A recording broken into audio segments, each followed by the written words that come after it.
It's right, Holcomb here, Punchout Boxing. I'm here with ostensibly the best looking boxer since Cassius Clay, according to his promoter, Paddy Donovan. How are you, Paddy? I'm doing good. It's great to be here in Saudi.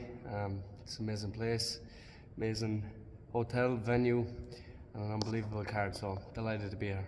First time in the kingdom? First time in the kingdom, hopefully not my last. Yeah, well, I mean, when you see the production value of the events, the sort of thing that'll inspire you, that you think, wow, I'd love to be in a show like that.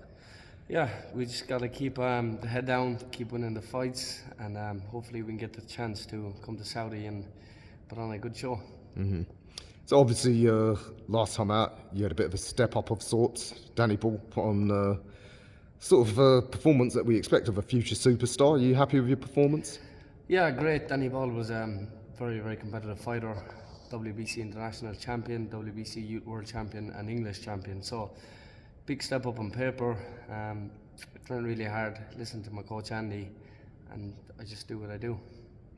Yeah, Andy Lee, what a fighter he was, and made the transition to a great coach as well. So can't go wrong with Andy in your corner.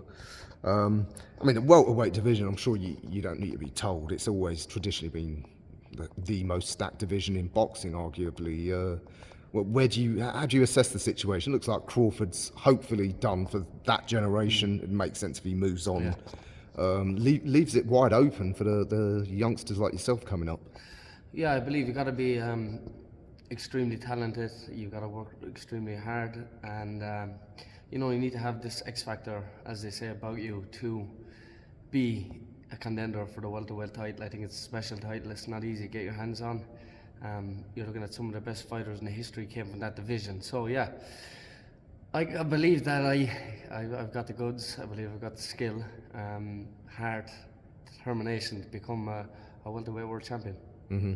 How do you assess some of these upcomers? There's guys like Boots Ennis, some Americans saying he's the most talented fighter since Roy Jones.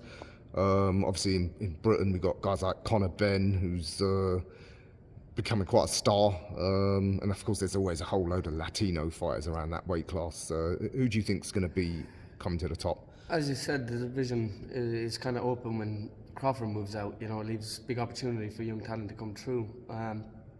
Even though Ennis is still not classed as a prospect, but person to become a welterweight champion, I guess, at the division. He's a lot of fights, a lot of experience too under his belt. So, yeah, Conor Benn the same thing, another good fighter, good English fighter. So yeah, I wouldn't be nervous or I wouldn't be afraid to challenge any one of them when the time comes. Mm-hmm. And talking of timing, do you and your coach, do you have any sort of vague idea? I know you can't plan too much. You got to take things fight at a time. But I mean, how many more fights do you think you need to sort of get to like the top level? So we have a fight scheduled in January, late January. Mm-hmm. That's the next out, and then we're looking at May, and then the summertime back in my own city in Limerick, main event, Eddie Hearn and Matchroom show. So they're the next three goals. They're going to be step-ups. The fighters are going to be getting better as we progress. But yeah, I'm working hard. I'm still learning. I'm working extremely hard in the gym. As you can see, it's midnight here in Saudi, and he sneaked in here on me, and I was doing a private workout. So yeah, 3 big fights coming up. Get these 3 wins, and then, as I said, at the end of this year or early next year, fight for a world title. All right. Okay. So not too far off. No. Oh wow. I'd fight right now if the opportunity came. But look, I have 12 fights.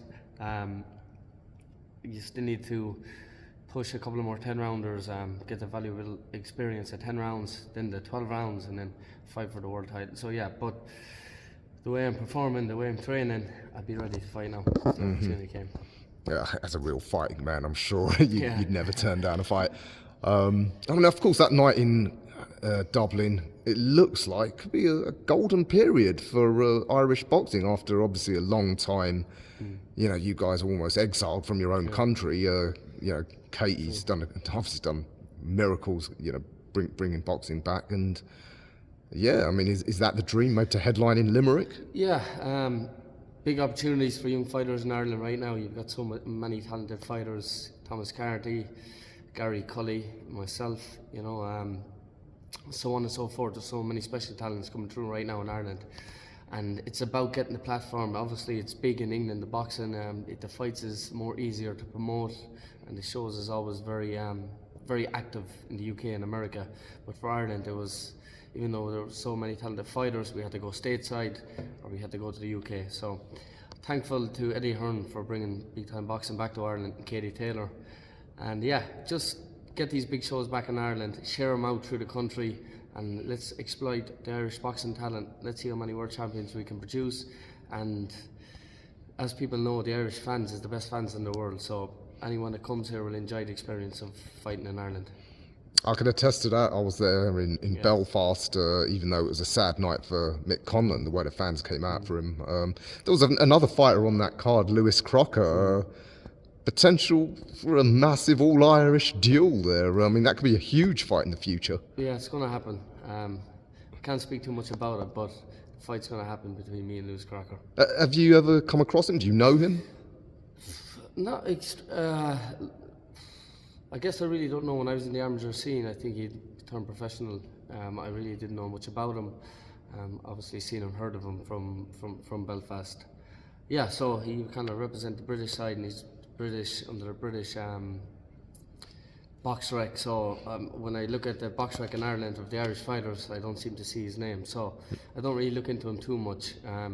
But yeah, since the Tuvas has grown, the Tuvas is building big names for herself in Ireland and in Northern Ireland. So yeah, it's what the most Irish fans want to see, and I think it's a fight's going to happen very soon. Yeah, I did want to go into what's a prickly topic, but I was surprised when I stayed in Belfast.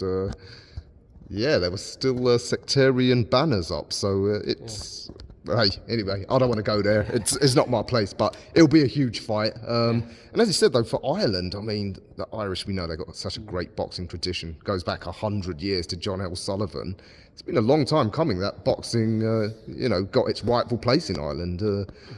Yeah, with guys like yourself leading the way, like I said, it could be a golden era. Yeah, the Irish boxing fans isn't easily fooled. They're quite wide to the boxing game. They've seen some very good talented fighters, and even though you might be able to talk and have a great team, they still want to see you perform. They still want to see you delivering big performances inside the ring. So, yeah, they're not easily fooled, and it's great that, as I said, that they get to see the next generation of Irish talent, world-class talent coming through right at their own doorstep.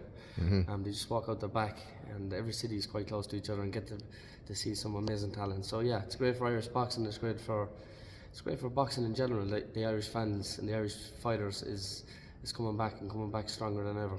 Yeah, absolutely. Yeah, look forward to that. I have been to Limerick. Would like to visit again one day, maybe to watch a boxing match. Summertime, definitely. Yeah. Big show coming up. Yeah, you're here to support your friend Joe Parker.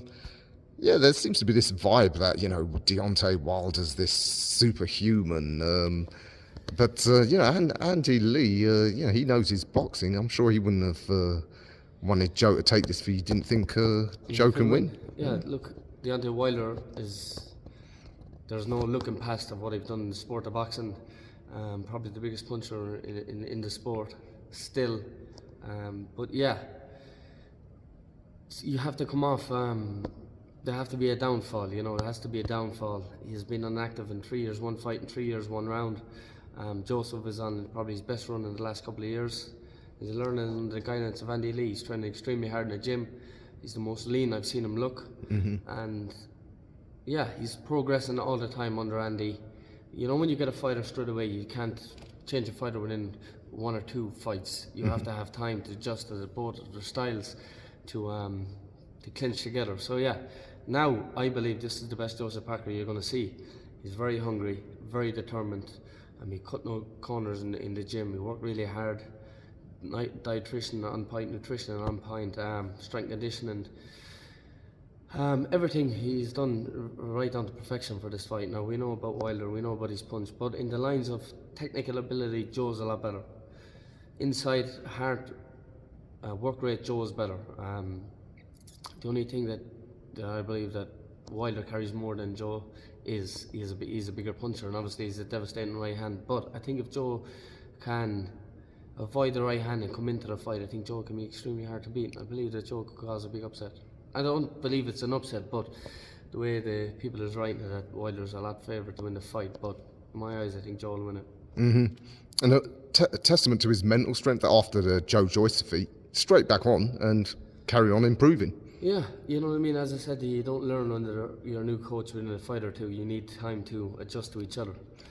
He was going through that kind of transition, if you'd like to say. So yeah, this is a very new and improved Joe. He's really, really hungry. He's got a big spark of life out here in Saudi, and he's loved out here, as you can see. He's loved in Ireland, New Zealand, wherever he goes. So he's a very likeable guy, and I believe he's going to get the win Saturday night.